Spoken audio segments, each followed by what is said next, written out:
Good afternoon or good morning, depending on where you're joining. And welcome to the Office on Violence Against Women Fiscal Year 2024 pre-application information session for the Restorative Practice Pilot Evaluation Solicitation. On behalf of the Office on Violence Against Women's Performance, Assessment, Research, and Evaluation team, I am so excited to welcome you to this call and really excited to share more about this solicitation. My name is Olivia Sorts, and I am a program analyst at OVW and a member of the Research and Evaluation team. I'm joined by my colleagues, Associate Director Ginger Barron, Kaya Jackson, and Caitlin Largent. I also want to thank you for joining us. As a reminder, this session is intended to answer some questions, but please know that you can reach out to us with questions at any time. Next slide, please. Thank you. So a little bit about the Office on Violence Against Women. OVW is a component of the U.S. Department of Justice. It was created in 1994 and administers grant programs authorized by the Violence Against Women Act. OVW grants support coordinated community responses to hold offenders accountable and serve victims. Next slide, please. Before we begin, it might be helpful to have the Restorative Practices Pilot Program Evaluation Solicitation in front of you for a point of reference during this information session. There will be a lot of information to cover, so we will periodically stop to allow for questions. However, there will be moments when we need to move on to ensure all information is covered before the end of the webinar. The purpose of the pre-application information session is to highlight a few key points in the solicitation. However, it is not the intent, nor is there sufficient time to go over every aspect of the solicitation. Therefore, the agenda for this session is to cover, next slide, please, or to cover the following. We may be unable to address all of the information included in the PowerPoint. However, the slides will be posted for your reference. We kindly ask that you submit all questions in the Q&A box to ensure that we can capture them. We will read the questions aloud so participants know which questions we are responding to. We will also try not to repeat the question if it has already been asked, so your attention to the questions and answers is important. And then we will also pause throughout the presentation to answer questions as time allows. Before we dive into the details of this solicitation, I hope to draw your attention to the terminology that is used throughout the solicitation and in this presentation. These terms may differ from those OVW typically uses in solicitations.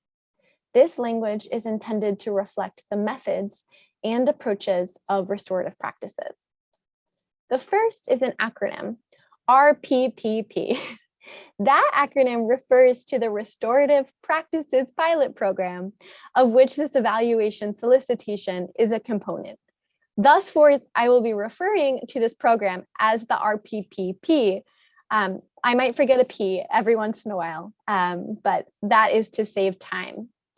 We also use the term harm doer, which refers to the person committing the act of harm. In another context, this may be the defendant or abuser. Person harmed refers to the person who was harmed. This may be multiple people and is similar to victim or survivor. Participants, which is a term referenced throughout the solicitation, refer to all those involved in a restorative practice process and program. This includes victims of a harm, harm doers, secondary victims or family members, community members, institutions, training and technical assistance or TTA providers, and pilot site practitioners. Next slide, please.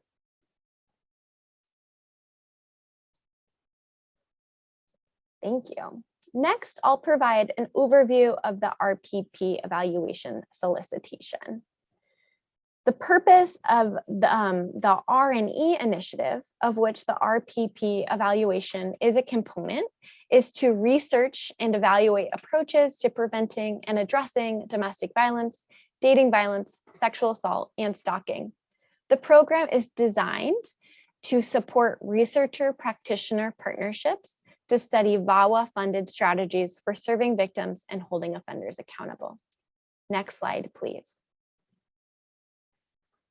It is important to note that the 2022 Violence Against Women Act authorized the pilot program on restorative practices at 34 USC 12514. Please refer to the authorizing statute for more details on how restorative practices is defined and outlined in the authorizing statute. In general, we recommend that applicants review the authorizing statute for an understanding of the program. This solicitation reflects a component of OVW's inaugural investment in restorative practices and is an evolving program that is closely based on the authorizing statute. Next slide, please.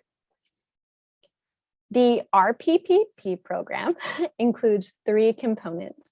This solicitation only covers one component of the program, the evaluation component, but applicants should understand all components of the program. For reference, please see page 7 and 8 of the solicitation. The 3 components include training and technical assistance, or TTA, pilot sites, and evaluation, to which this solicitation pertains.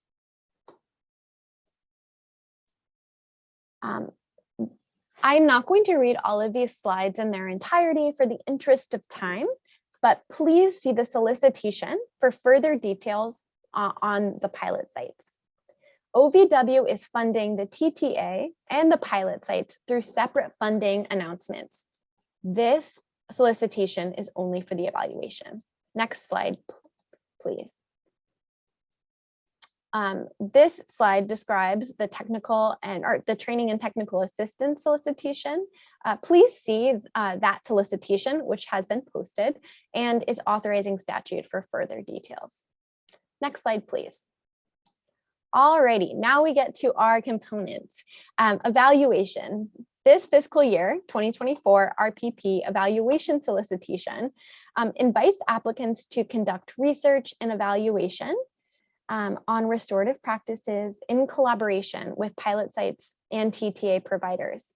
The pilot sites and TTA providers, again, will be funded under separate funding announcements. This solicitation is exclusively to fund research and evaluation. This evaluation effort is intended to fulfill statutory requirements, as we discussed on a prior slide. Evaluation is also essential for informing future funding, policy, and practice. Reporting requirements in the authorizing statute specify the information that reports to Congress must provide. Restorative practices may use a variety of procedures and measures that are unique to the harm caused and the community affected. RPP evaluation applicants should be able to balance competing priorities and develop research designs that complement the aims of restorative practices. RPP evaluation recipients will evaluate the pilot and TTA projects with the expectation that the approaches the pilot sites use and the objectives and outcomes they target may shift as a result of adaptations throughout the duration of their projects. So this is a brief summary of what we are looking to fund and the approach of the evaluation of restorative practices. We'll go through more details in the solicitation moving forward. Next slide, please. Alrighty, the core research questions. This solicitation identified core research questions as well as additional research questions in consultation with the authorizing statute and the OVW director. Please see core questions on page 9 of the solicitation. These core research questions that the program statute compels us to explore. So the project must yield findings relating to those questions, followed by other research questions of interest to OVW. Importantly, we do not expect the recipient of the evaluation award to answer all of these questions. So the questions that are identified on the slide here are our core research questions, include things like, to what extent are victims of a harm satisfied with restorative practice services? Next slide, please. The statute also requires OVW to gather other qualitative and quantitative information determined by the director. To this end, OVW is interested in applications that aim to answer some, but not necessarily all of these identified questions. For more detail, please see page 9 and 10 of the solicitation. Next slide, please. And these slides articulate all of the potential other research questions we identify in the solicitation. Again, we do not expect applicants to endeavor to answer all of the proposed questions. Please find a list of out-of-scope activities on page 9 of the solicitation. Next slide, please. Please find a list of out-of-scope activities on page 10 of the solicitation. And so I will not go into detail here, but please look at page 10 of the solicitation. Okay, next we're going to go over some federal award information. A few details that are essential to know about this solicitation include obviously the grants.gov opportunity number, the award period, which we anticipate is up to 5 years or 60 months, the funding level, which we anticipate is about $8 million. The registration date, please register at SAM and grants.gov immediately, but please no later than May 14th. Again, I will emphasize, please register for SAM and grants.gov, the system for award management, immediately, but no later than May 14th. The grants.gov closing date is June 11th at 11:59 p.m. Eastern Time, and the Just Grants closing date is June 13th, 2024. Next slide, please. As stated, the award period and amount is about $8 million, which includes direct and indirect costs. Budgets, including the total estimated funding requested on the SF 424, must reflect the requested project duration. For more information on budget requirements, which I anticipate to be an area of questions, please see page 17 of the solicitation. For more information on funding restrictions and unallowable costs, please see page 19 of the solicitation. It is critical applicants follow all of the instructions in the solicitation and get started early so there's time to troubleshoot any issues you encounter. If you have questions, please reach out. Next slide, please. The following entities are eligible to apply for RPP Evaluation Initiative funding. Nonprofits, including culturally specific and population-specific organizations with and without 501c3 status with the IRS, private institutions of higher education, public and state-controlled institutions of higher education, tribal organizations. Applicants should also have a history of comprehensive training and experience in conducting research with victims of domestic violence, dating violence, sexual assault, or stalking. Please see page 14 of the solicitation for further details. Thank you. Next slide, please. These are all details describing what would be a disqualifying factor or ineligible, what would be ineligible. Again, please see the solicitation for further detail. I'm not going to go into specific detail during our short time together today. Next slide, please. Okay, now we're going to go over program requirements. This section of the solicitation describes the program requirements, including the methodological principles to which grantees must adhere, capabilities and competencies the research team is expected to have, regulations, and other important items. If you'd like to follow along in the solicitation, this information begins on page 11 of the solicitation. Okay, this solicitation places particular emphasis on demonstration of capability. This is because due to the unspecific and evolving nature of the current pilot sites, meaning the pilot sites are not currently selected, This solicitation really is looking for applicants who are able to demonstrate that they would have the capacity to lead a project that is evolving. For a full list of these, please see page 12 of the solicitation. Okay, next slide, please. This is a list of methodological principles. Again, please see the solicitation for any questions, but any project funded under the solicitation must adhere to the methodological principles listed below. OVW will only support research methods that meet the following methodological principles. Next slide, please. OVW will critically not support research that, for example, is minimally useful to practitioners. Please see the solicitation for full details, but I will emphasize that this solicitation is specifically focused on ensuring that we have useful data for understanding the impact of restorative practice pilots. Next slide, please. To this end, there are a variety of expected products that recipients and applicants should plan to effectively share their research findings.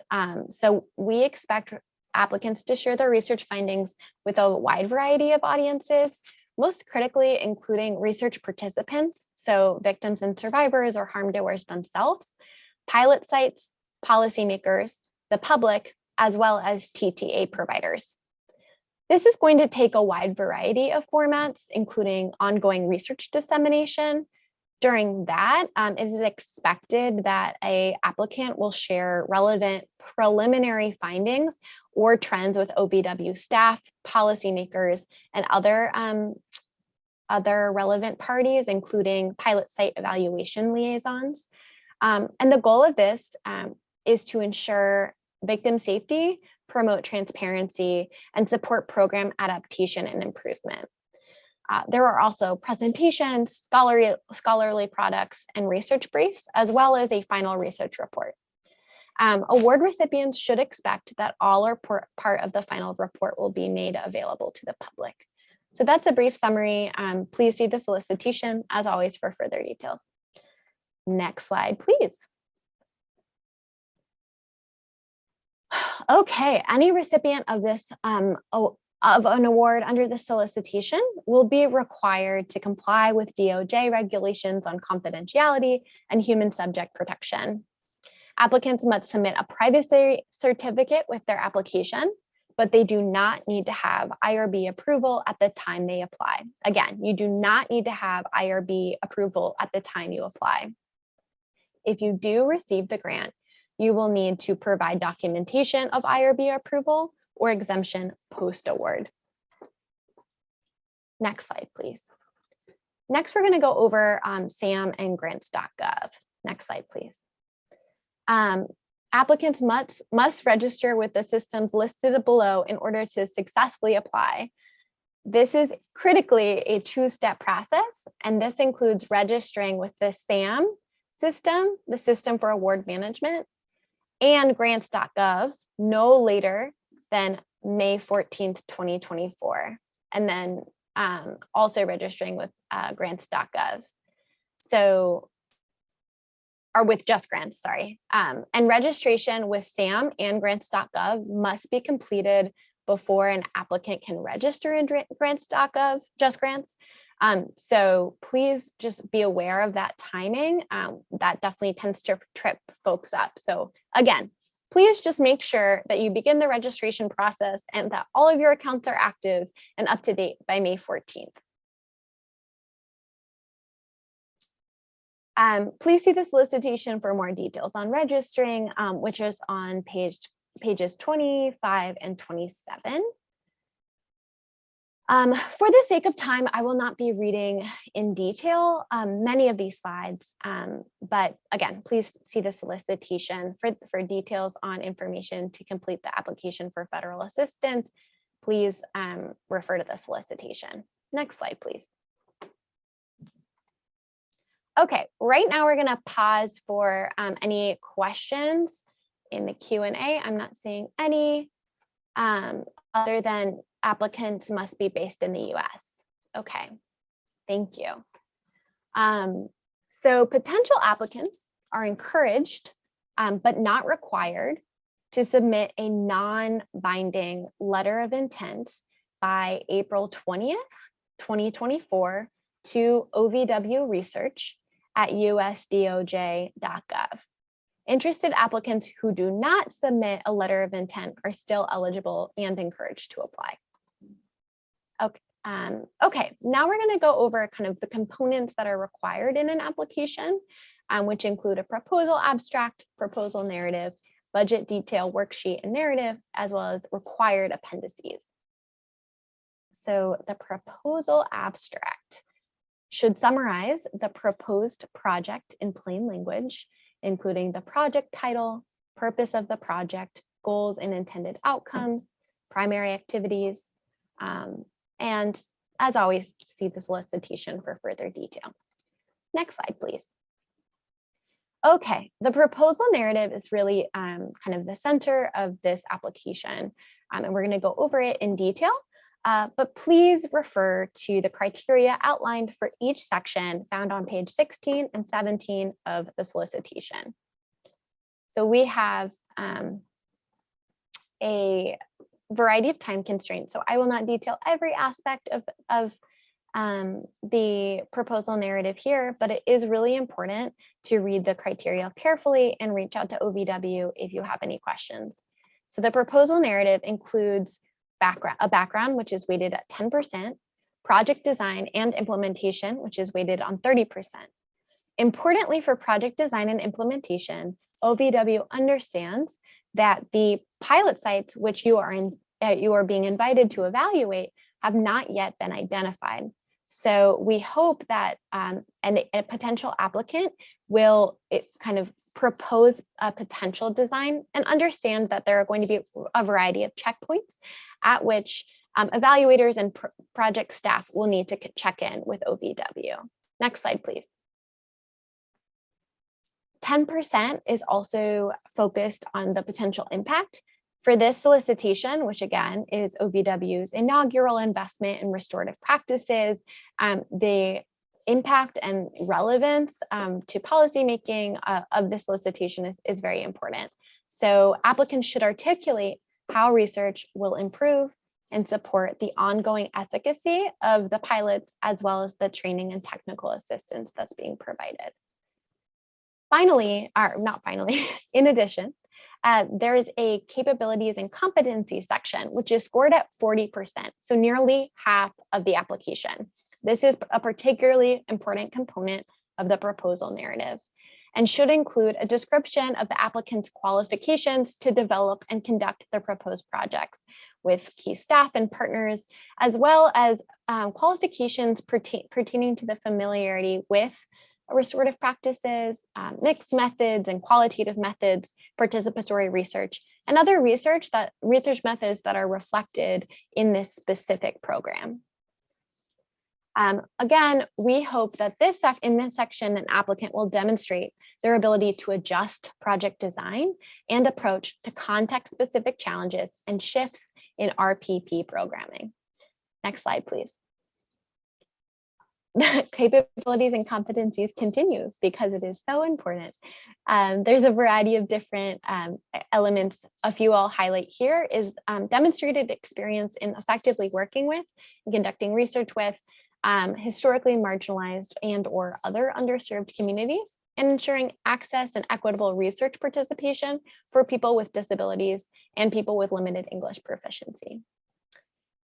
The final component is a dissemination plan, which is weighted at 10%, and that's a description of the plan to produce expected products and make sure that findings are available for various audiences. So this includes the audiences that we've already described in our list of expected products. I will highlight here, we hope that applicants will plan to share findings back with research participants themselves. Next slide, please. Okay, the budget narrative and budget worksheet, please see the solicitation on page 38 of Appendix A, which includes sample budget information and a budget information that is really going to be useful as you think about your budget. But applicants must submit a detailed budget estimate and budget narrative, and must upload the associated documentation as an attachment in JustGrants. OVW encourages applicants to prepare and submit budgets in a spreadsheet using Excel or similar software. Importantly, the budget worksheet and budget narrative are not scored, but are required for an application to be sent to peer review. OVW recognizes that because applicants do not know the pilot sites and research designs will be developed after sites are selected, it is difficult for applicants to formulate a detailed budget. OVW anticipates working with the recipient to negotiate the project budget in segments, with OVW releasing funds in phases. As such, it is understood that applicants' budgets are merely a best estimate in the absence of critical information and are subject to significant changes post-award. Again, please see page 38 of the solicitation. One additional note to add is in the past, we've seen budgets that include fund for incentives. Incentives are not permitted, but participant stipends are. Please keep this in mind if you intend to include stipends for research participants in your budget. And this is really just regarding how research participants are compensated for the time that they spend sharing information with the researcher or evaluator. There are several required appendices for this solicitation, and these appendices can be submitted as separate attachments or in consolidated files in JustGrants. And these include 5 different required appendices. And please consult the list provided on pages 25 through 26 of the solicitation of the appendices that applicants are required to submit with their applications. If an applicant determines that a particular appendix is not relevant to their application, they can attach a file with a statement to that effect. And finally, appendices do not count against the page limit for the proposal narrative. So that is to say that if you have a list of references, those references do not count against the page limit in the project narrative. Please, again, refer to the solicitation for more details on the acquired appendices. Next slide, please. There are additional application components that a complete application should include. The following components will not be scored, but must be included with the application. Failure to supply this information will result in the application being removed from consideration. Some components will be generated during the application submission process, while others will be uploaded and attached to the application in JustGrants. And this is a list. So you have letter of non-supplanting and confidentiality notice form. Next slide, please. For the sake of time, I'll provide a list of the additional application components, but again, more information is detailed in the slides, which you will receive after this webinar. And it's also provided in the solicitation beginning on page 25. So again, this includes the pre-award risk assessment and the summary data sheets. This year, applicants will complete and the indirect cost rate as well. Next slide, please. As well as the summary of other federal funding. Okay, this year, applicants will complete all questionnaires in JustGrants. Although the questionnaires must be completed in JustGrants, the questions can be viewed in appendices B, C, and D of the solicitation. Okay. And then this list of disclosures and assurances I'm not going to describe in detail, but please be sure to follow formatting and technical requirements described in the solicitation. Check out resources for applicants on our website, and please reach out to us if you have any questions. So if you could go to the next slide, please.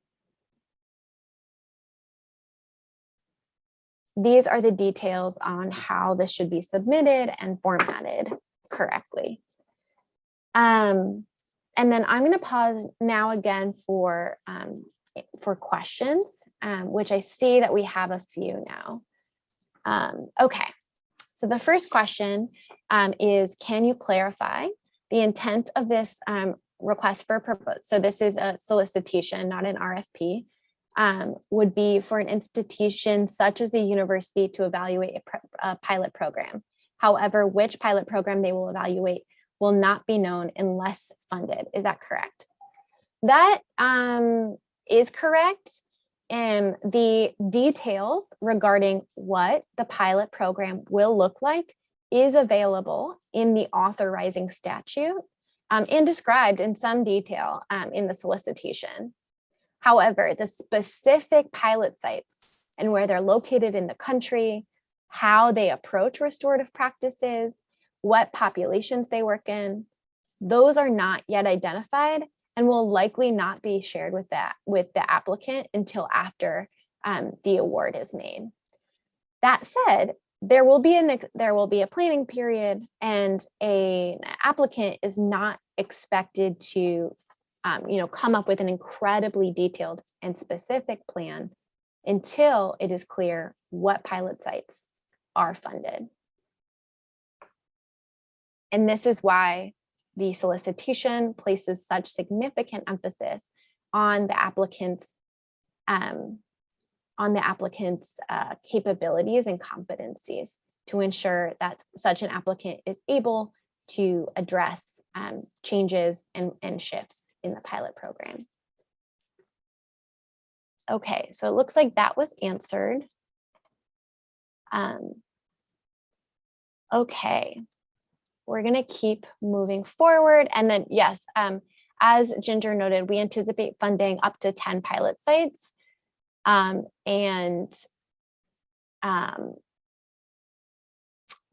Further details are forthcoming, and please see the chat.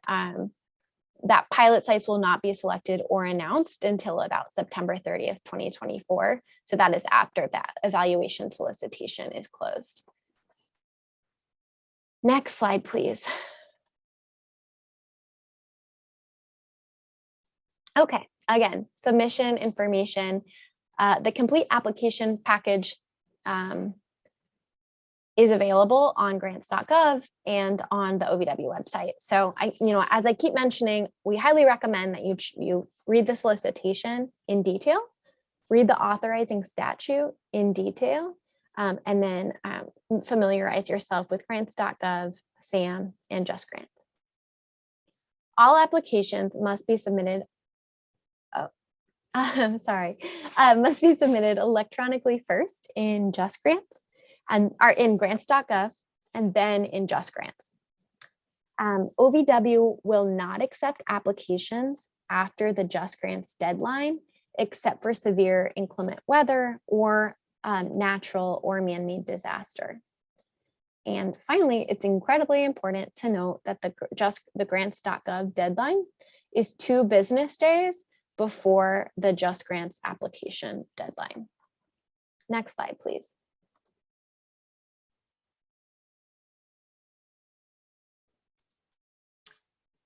Again, you will be submitting this in 2 steps. Next slide, please.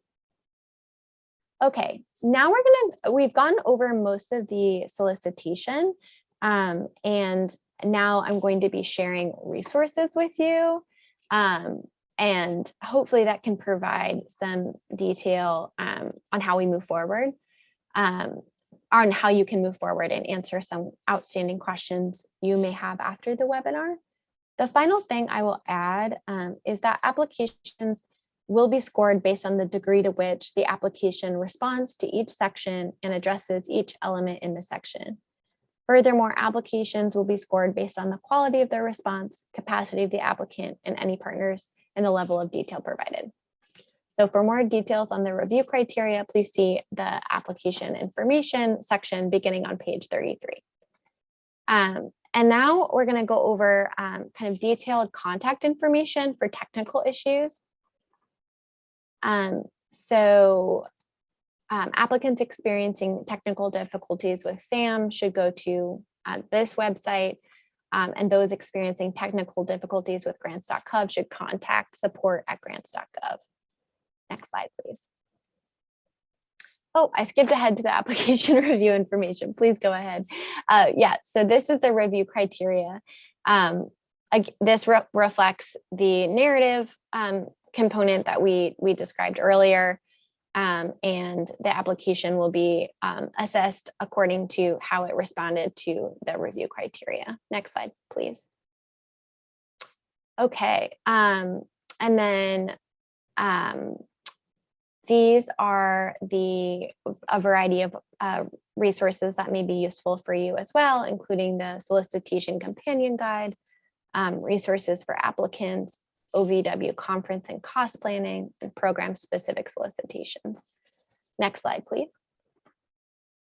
Here's a list of resources available for financial resources. So budget information and sample budget detail worksheet. Again, this is a budget estimate, as well as uniform guidance and DOJ financial guidance. Next slide, please. For federal awarding agency contacts, please reach out to our finance team at ovw.gfmd@usdoj.gov. And again, reach out to Just Grants for any technical questions relating to Just Grants. And then for assistance regarding this solicitation specifically and programmatic questions relating to the solicitation, please email ovw.research@usdoj.gov. Alternatively, applicants may call OVW at 202-307-6026. And then I am the RPP evaluation solicitation point of contact. My name is Olivia Stortz, and you can reach me at mary.stortz, S-T-O-R-Z, @usdoj.gov. And I cannot emphasize enough, we are really open to answering questions, helping you walk through the solicitation, and pointing you to any available resources. To this end, we have really provided a brief overview of the solicitation, and now we'll spend the rest of the time that we have available answering any questions that you might have to the extent that we are able to. And if we are unable to answer any of your questions now, we will also follow up after the webinar. So this is really an open space to ask any questions that you may have relating to the solicitation. And I see that there's a question in the chat that says, this project seems more applicable for a big agency. I'm wondering if there are sub-projects suitable for graduate students in partnership with the VA community. I'm not sure if that refers to the Veterans Affairs community or the Virginia community. Virginia, great. And if any past applicants have applied through smaller agencies. So this is a first time application. We do not have past examples to show you because this is a pilot program and thus is the first solicitation of its kind. I will note that we don't have any specific requirements regarding the size of the agency, although the anticipated award amount is for one agency and the award is for $8 million, which is very significant. And we would want to ensure that an agency is able to absorb and really address the nuances of this pilot. Ginger, do you have anything to add? That's correct, Olivia. And I would just add that questions that applicants might be considering related to partnerships and sub-projects and staffing the project, which sound like this question is reflecting, are really at the applicant's discretion And all of the applications will be reviewed by external peer reviewers who will assess the merits of the application against the criteria in the solicitation. So not only are we not permitted to speculate on how an application would fare through that review process, we can't, because it will be a matter of how the peer reviewers gauge the applicant's responses. We can usually speculate about whether something's allowable and permissible under the solicitation, but not necessarily how favorably or unfavorably it may be looked upon. Thank you, Ginger. And thank you for the question. Does anybody else have any questions? I know that this is quite a long solicitation and certainly a new solicitation, so I completely understand and expect for there to be questions, and some might come up after the solicitation. Okay, I see one in the chat. How are we proposing an evaluation pilot without knowing where the pilot activity will happen or what the pilot activity is exactly? Sorry if I'm missing something. Anonymous participant, that is a great question. And we really acknowledge the lack of clarity throughout the solicitation. Ginger, I don't know if you want to add something there.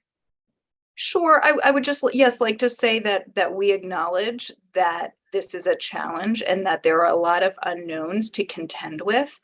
You will see that the criteria set forth for applicants lean very largely on demonstrated capacity and competencies. We're looking for an applicant who has the demonstrated capacity and competencies to implement a project of this size and scale and complexity related to restorative practices and program evaluation. So yes, we acknowledge there are inherent challenges here.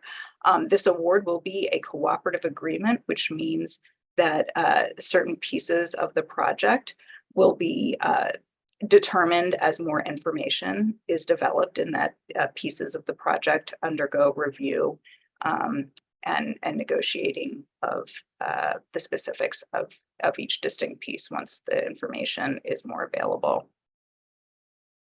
Thanks, Ginger. I also added the specific authorizing statute to your question. And I highly recommend that applicants review the authorizing statute, because while the details of the pilot program are not known, the statute does outline a fair amount about what we can anticipate with the pilot program. I will also add that the solicitation offers as far of the summary as we are able to share at this time. And thank you for the question. Are there any additional questions? Yes, the slide deck will be shared with attendees, and the grants.gov site has always given me challenges, and I would appreciate tech support. Great, I will put contact for tech support in the chat, and I'm sorry to hear that you've had that experience. Definitely recommend, again, please register as early as you can, so we can address some of those tech challenges. And we appreciate your commitment to working through those challenges so that you can apply successfully. So did the application cycle for the pilot program site already close? No. It has not yet been posted, and we do not know the exact date. However, the training and technical assistance solicitation has been posted and has now closed. I will say we'll stay on for any additional questions, but we will share around the slides. We'll share around, a list of kind of frequently asked questions as well, and remain really available. I will put our email in the chat again. We're available to answer any and all questions. And the final thing I will say, and Ginger, I'll maybe leave it to you to close us out, is just, this is a really exciting solicitation and is OVW's inaugural investment in restorative practices. This evaluation solicitation is really intended to help us have thoughtful data on this pilot program. And I'm really excited to see the applications that you all submit. And we really appreciate your time and thoughtfulness as you consider applying and read our evaluation or read our solicitation. Ginger, do you have anything to add?